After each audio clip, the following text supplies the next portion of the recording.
Lock the doors, dim the lights, and step into the archive. I am the curator, and these are tonight's selections. It started with a notification.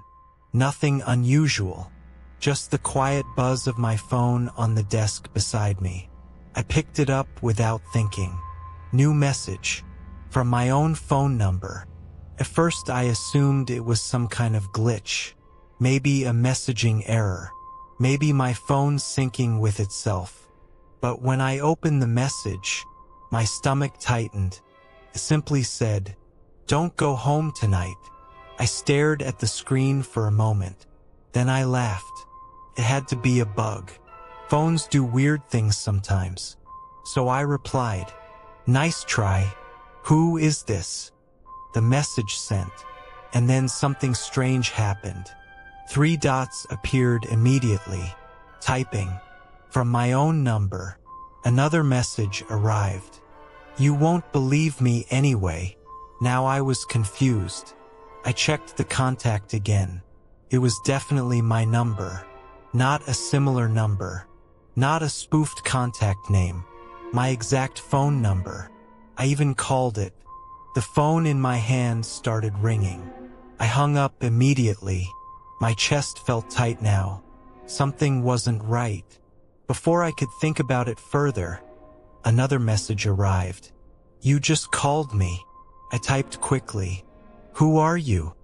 The reply came instantly. "You." I frowned. Okay, someone was definitely messing with me. But how? Another message appeared. This one made my heart skip. "You're still at the cafe." I looked up immediately. The small cafe around me was quiet. A few people typing on laptops. Soft music playing. Rain tapping against the windows. Nothing strange. Until the next message arrived.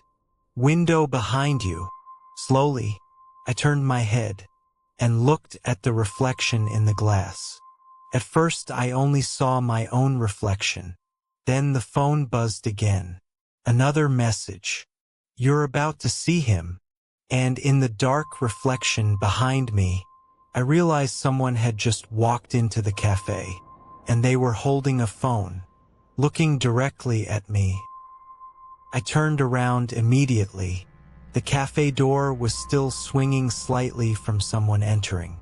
A man stood just inside. Tall, dark jacket, water dripping from his shoulders from the rain outside, and in his hand, a phone.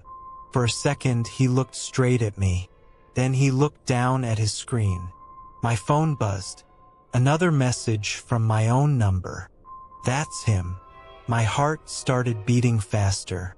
I looked back at the man. He walked toward the counter like a normal customer.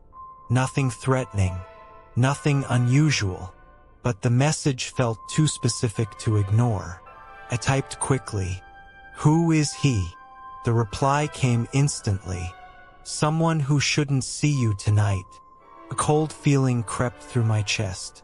I tried to focus on the man again. He ordered coffee, paid, then stood near the window waiting. Completely normal. Maybe this was all some elaborate prank. Maybe someone hacked my number. But the next message made my stomach drop. "He's going to sit 2 tables behind you." I held my breath. 5 seconds later, the chair behind me scraped against the floor. Someone sat down. I slowly turned my head. It was him, 2 tables back. Exactly like the message said. He was scrolling through his phone now. But every few seconds, he glanced up, toward me. My phone buzzed again. "Don't look at him too long." I immediately turned back toward my laptop, trying to act normal, trying not to panic. Another message arrived. "You should leave the cafe." I typed back, "Why?" 3 dots appeared, then disappeared, then appeared again. The reply finally came. "Because in 6 minutes." Another message followed immediately. "He's going to follow you home." My chest tightened. I didn't know whether to believe this or not, but something about the situation felt wrong. Very wrong. I closed my laptop, packed my bag, and stood up. As I walked toward the door, I passed the man's table. For a split second, our eyes met. His expression didn't change, but his hand slowly tightened around his phone. I pushed the cafe door open and stepped outside into the rain. Cold air hit my face. I started walking down the street. Fast. My phone buzzed again. Good. Another message appeared right after. Now listen carefully. I stopped under a streetlight, my hands shaking slightly. The next message arrived. Do not turn around. My heart skipped. I stood completely still. Then the final message appeared. He just walked out of the cafe. I froze under the streetlight. Rain dripped from the edge of the cafe roof behind me.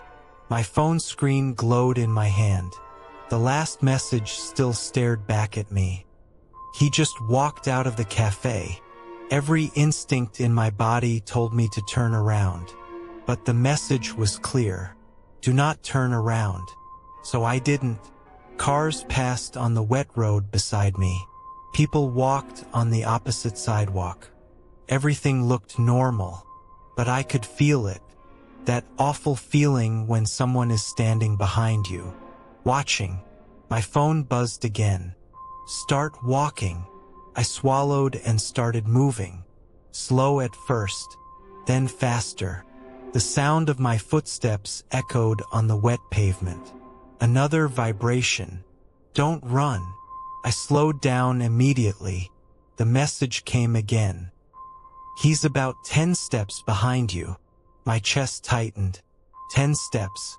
That was close enough for me to hear him breathing. But all I could hear was rain, and my own heartbeat. I typed carefully while walking. Who is he? The reply came after a few seconds. Someone who thinks you have something he wants. That didn't make sense. What do I have? 3 dots appeared, then disappeared, then appeared again. Finally, the answer came. Me. A chill ran down my spine. Before I could type another message, the phone buzzed again. Turn left at the next corner. I obeyed without thinking. At this point, whoever was texting clearly knew exactly where I was. Maybe they could see us. Maybe they were nearby. Maybe. Another message interrupted my thoughts. He's getting closer. I tried to stay calm. Tried to keep walking at a normal pace. The next message made my heart stop. 7 steps now. I clenched my jaw. The rain made everything sound distorted. I still couldn't hear footsteps behind me, but the feeling was stronger now, like someone's eyes were burning into the back of my head. Another buzz. 5 steps. I turned another corner. Streetlights flickered above the empty road. The next message appeared slowly. 3 steps. I felt cold air brush against the back of my neck. Someone was very close now. My hands were shaking. Then the final message appeared. Now you can turn around. I stopped walking. Slowly, I turned. The street behind me was completely empty. No man. No footsteps. No one at all. Just the rain falling quietly under the streetlights. My heart pounded in confusion. I checked my phone again. Another message had arrived. Good. Then one more. The last message of the night. And the one that made my blood run cold. Because the man behind you wasn't the one following you. I read the message 3 times. Because the man behind you wasn't the one following you. My hands felt numb holding the phone. The empty street around me suddenly felt different. Too quiet. Too still. I typed slowly. Then who was? The typing dots appeared instantly, almost like the other person had been waiting for the question. The reply came, "Look at the reflection." I frowned. Reflection? Rainwater had collected along the edge of the road. Small puddles glowed under the streetlights. I stepped closer to one and looked down. At first, I saw what I expected. My shoes, my legs, my jacket. But something was wrong.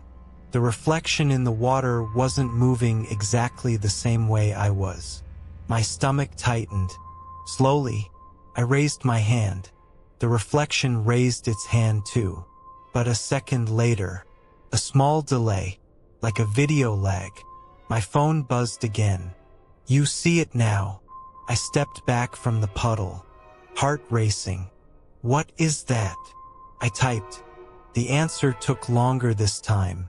Much longer. Finally, the message appeared. "It's the version of you that stayed home tonight." A cold shiver ran through my body. That didn't make any sense. Another message followed immediately. "I told you not to go home." The rain suddenly felt heavier. The streetlights flickered, and the puddle behind me rippled. I looked down again. The reflection was still there.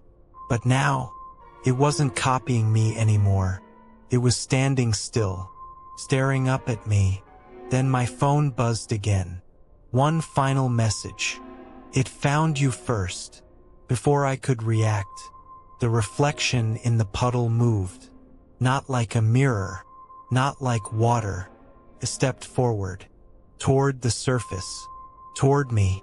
And just before the streetlight above me went dark, I saw its face clearly. It was mine, but it was smiling.